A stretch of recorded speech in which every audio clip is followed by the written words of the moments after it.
a gem. It is something like I've never seen in Arizona. I couldn't believe it when I first laid eyes on it. For 96 years, a desert creek in Arizona was held hostage. A dam swallowed almost every drop it carried, dried its canyon to a trickle, and left its rarest fish clinging to the last shallow pools. A bunch of fish died recently at Portner Reservoir that's in Fossil Creek Park. Then, a power company did the unthinkable. They walked up to the controls, shut it all down, and simply gave the water back. Nobody knew what a river does after nearly a century in chains. But scientists were waiting on the banks with their instruments running, and what those readings started showing them within days was so extreme they could barely believe their own data. Water that builds stone. To understand why she is standing there, you have to go back almost a century. Central Arizona, 1909. At the bottom of a canyon, 1,600 feet deep, a crew finishes pouring a 25-foot concrete dam across a desert creek that most maps had barely bothered to name. Within days, almost every drop of water that creek had carried for thousands of years gets rerouted through a wooden flume and sent off to spin turbines. And that is how it stays for nearly 100 years. The river works for the power grid, and the canyon below the dam goes quiet. Here's the thing you need to know about this particular creek though, because it is not normal water. The creek is called Fossil Creek, and no, there are no dinosaur bones down there. Early travelers found twigs and leaves and stones wrapped in a pale shell of rock, like they had turned to stone right where they lay. They had not. That is travertine, a kind of limestone the water itself lays down as it moves. And that one strange property is the reason this whole story exists. Fossil Creek carries water so loaded with dissolved calcium that it builds solid rock wherever the current slows. The source is a cluster of springs at the base of the canyon, and those springs are the whole reason any of this exists. They push out around 20,000 gallons every minute, a steady 43 cubic feet per second, every hour of every day, in drought and in flood, at a constant 70 to 72 degrees all year round. Think about that. In a state full of dry washes and rivers that vanish by midsummer, this one just never stops. The water appears out of the rock and keeps coming. And wherever it slows against a log or a bend, the calcium hardens out of the water and seals sticks and leaves inside pale ledges of stone. Over centuries that built terraces and low natural dams across the stream bed, holding back pools that glow an unreal turquoise in the desert light. Roughly 13 tons of fresh stone get laid down along the creek every single day. That makes Fossil Creek the fourth largest travertine system in the entire United States, behind only Mammoth Hot Springs, Havasu Creek, and the Blue Springs of the Little Colorado River. So, this endless flow built something genuinely rare. Fossil Creek became the most diverse riparian corridor in the whole state of Arizona. More than 30 species of trees and shrubs along its banks, more than 100 species of birds moving through the canyon over a year. And get this, for most of human history, the canyon belonged to the water and to the people beside it. Archaeologists have found signs of humans in the watershed going back maybe 10,000 years, and Yavapai and Apache peoples made their home here. They still regard the canyon as ancestral ground to this day. Then, in 1900, one man with one piece of paper changed all of it. The Mule Road. A rancher named Lou Turner filed a claim on the creek's water in 1900. A year later, in 1901, he claimed the springs and the headwaters that fed them too. Looked like a small filing at the time. It was not. Turner had a plan, and it was a big one. The mining towns nearby, Jerome, Clarkdale, Crown King, were desperate for electricity. And to the thinking of that era, a spring that never stopped flowing was a resource going to waste. So, Turner set out to capture it, and what he set in motion would reshape the canyon for the next 100 years. By the way, if you find this as fascinating as I do, the idea that a river can be claimed, broken for nearly a century, and then simply handed back, take a second and subscribe. This channel covers the wild comebacks happening across America, the ones that rarely make the news. Now, back to Turner and his impossible road. Because turning that plan into a working power plant became one of the strangest construction jobs in Arizona history. The nearest railroad stop sat in Mayer, more than 40 miles away, across mountains and canyon country with no road at all.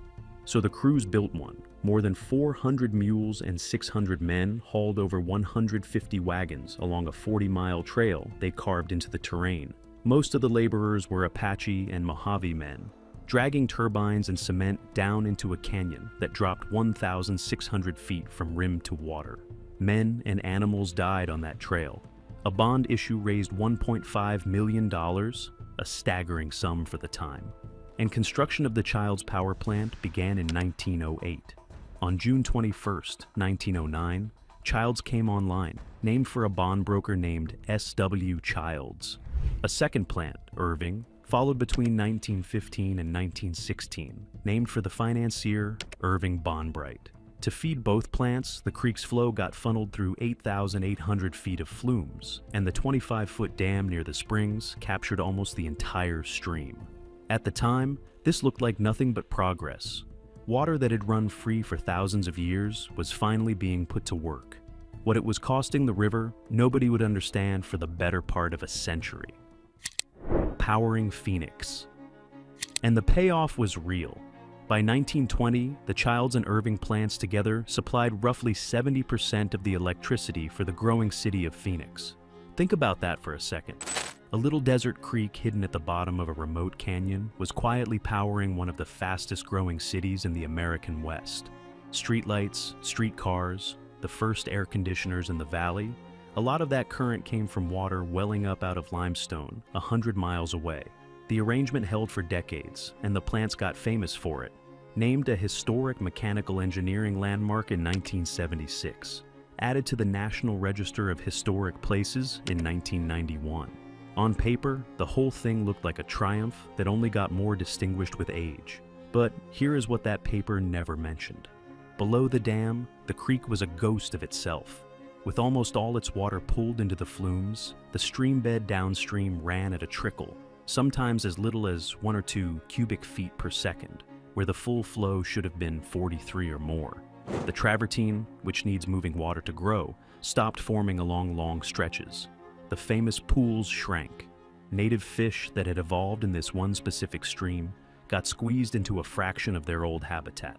And into that weakened system slipped non-native fish, bass among them, predators that hunted the natives and outcompeted them for what little water was left. For a creek whose whole identity was building stone out of water, that was a slow disaster nobody was really looking at. And for most of the 20th century, the story only ran one way. The dam made power. The honors piled up. The dying creek downstream was just the cost of doing business. Then, in the 1990s, that logic started to crack. The decision. The two plants were old, and on the scale of a modern power grid, almost laughably small.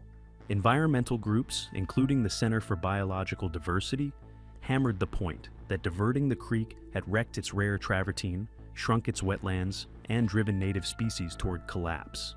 Meanwhile, the utility that owned the plants, Arizona Public Service, was weighing the cost of relicensing and rebuilding century-old infrastructure against the modest power those plants still made.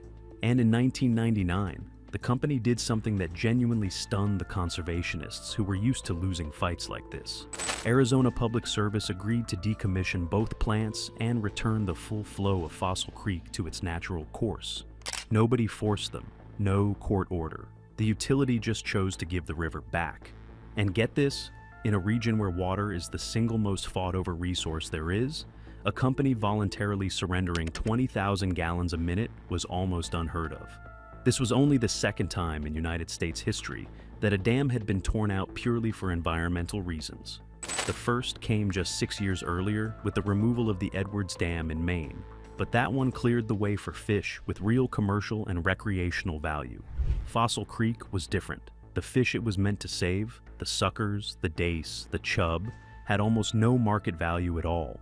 This was restoration for its own sake, and plenty of people questioned whether it was worth the roughly $13 million it would cost.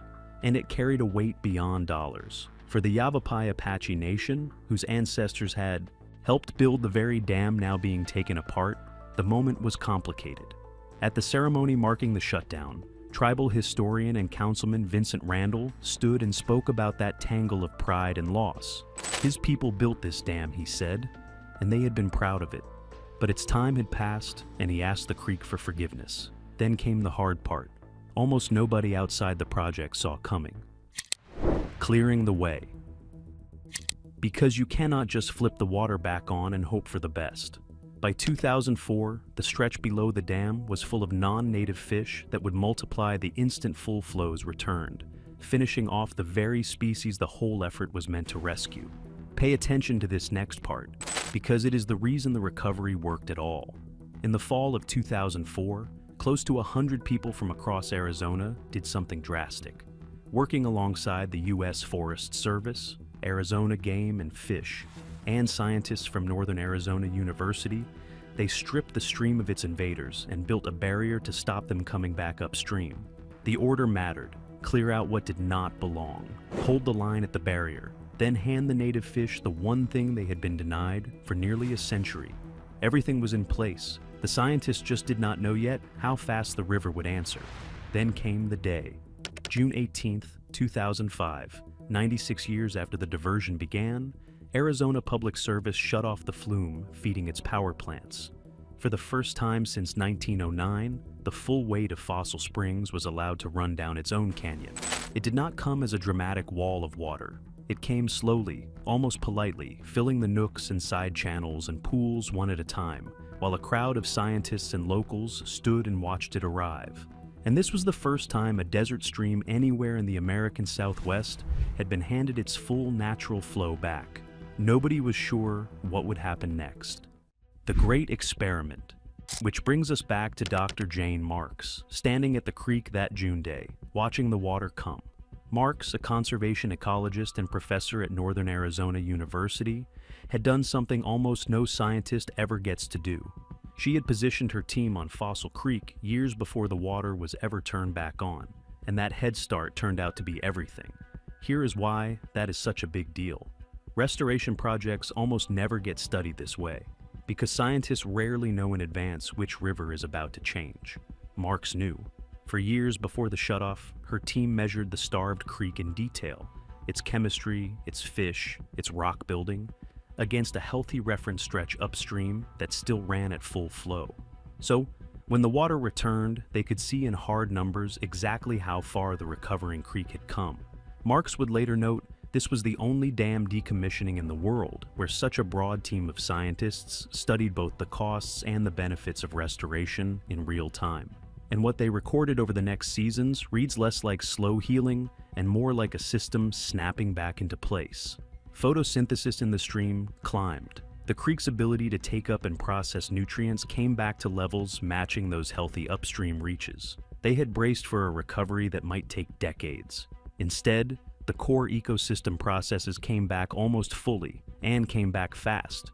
The lesson buried in that data was quietly radical. A river is not a machine that stays broken once you break it. Give it back its water, and a lot of the damage undoes itself. The travertine told the same story in stone. Along starved stretches, the rock building had gone dormant for decades. Once the flow returned, it started again almost immediately. Scientists watched new travertine dams rise along a 6-mile run below the springs, some growing more than 2 centimeters a year. Water was literally turning back into rock, and the turquoise pools started to refill and deepen. Marks could have called it a success right there. She did not. The most jaw-dropping numbers were still coming. The fish explosion. Because the fish told the wildest story of all. With the invaders gone, the barrier holding, and the full flow restored, the native species that had been barely hanging on did something that is hard to believe on paper. They exploded. Biologists recorded population increases in the years after restoration that sound made up. Sonora suckers multiplied roughly 17-fold. Desert suckers climbed around 52-fold. The round-tailed chub, a fish that had been circling local extinction, came back about 70-fold. And the speckled dace, a small, unglamorous native minnow, increased something on the order of 150-fold. A population that had nearly blinked out of the canyon entirely came back more than 100 times over in the span of a few years. Today, Fossil Creek is home to 9 native fish species, and it holds a distinction no other stretch of river in Arizona can match. It is the longest reach of river in the state where the native fish community is completely free of non-natives. By 2009, the recovery had gone so well that Arizona wildlife managers opened the first catch-and-release native fish season the state had ever run, built around the round-tailed chub, and it did not stop at the waterline. The restored corridor now supports somewhere near 200 species of birds, mammals, reptiles, and amphibians, including sensitive ones like the southwestern willow flycatcher and the Chiricahua leopard frog. In the 50-acre botanical area around the springs alone, researchers have cataloged 166 plant species. A creek that had been quietly dying below its dam had become one of the richest pockets of life in the Southwest. And then the recognition caught up. In March of 2009, Congress designated nearly 17 miles of Fossil Creek as a wild and scenic river, one of only 2 rivers in all of Arizona to carry that protection. In just a few years, it went from an industrial water source drained for turbines to a federally protected wild river held up as a model around the world. But that fame brought a problem nobody had planned for. Loved too much. Here is the irony. Before the decommissioning, almost nobody made the difficult trip down into that canyon. Then word got out. Clear, warm, turquoise water in the middle of the high desert. Irresistible. And within a few years, the creek that had survived a century of diversion faced a completely different threat. Crowds. Thousands of visitors a year started pouring in, trampling banks, leaving trash, straining the exact ecosystem the restoration had rebuilt. A river that had survived a hydroelectric empire was now getting worn down by people in water shoes hauling coolers. So, the response has been an ever-tightening system of permits and reservations run through the Forest Service, capping how many people can drive down on any given day. You now have to reserve a parking spot in advance, sometimes weeks out, for a river that a generation ago almost nobody visited. Marx put the goal plainly. The hope was to shift Fossil Creek from a party spot back into what it really is, an ecologically important place. Having saved the creek from being drained, the people who watch over it now have to save it from being loved too much. And that leaves one last thing worth sitting with. What we choose to undo. Go back to 1909, to that crew pouring concrete at the bottom of the canyon, certain they were building the future. They were not wrong exactly. For nearly 100 years that dam helped light up Phoenix, but the deeper future belonged to the water they diverted, not the concrete they built to hold it back. The concrete is mostly gone now. The springs are still running exactly as they have for thousands of years, 20,000 gallons a minute, turning water back into stone. One decision to stop taking, to let a river just be a river, rebuilt one of the most remarkable ecosystems in America. And the takeaway is almost uncomfortable. Some of the most powerful things we can do for the natural world are the things we choose to undo. So, here is the question worth sitting with. If one small creek can come roaring back this fast, which dam, which diversion, which piece of aging concrete near you deserves the same second chance? Drop your answer in the comments. And if you want more of these quiet, unlikely comebacks, the ones happening while nobody is watching, subscribe and stick around. There is a lot of wild left in America worth paying attention to.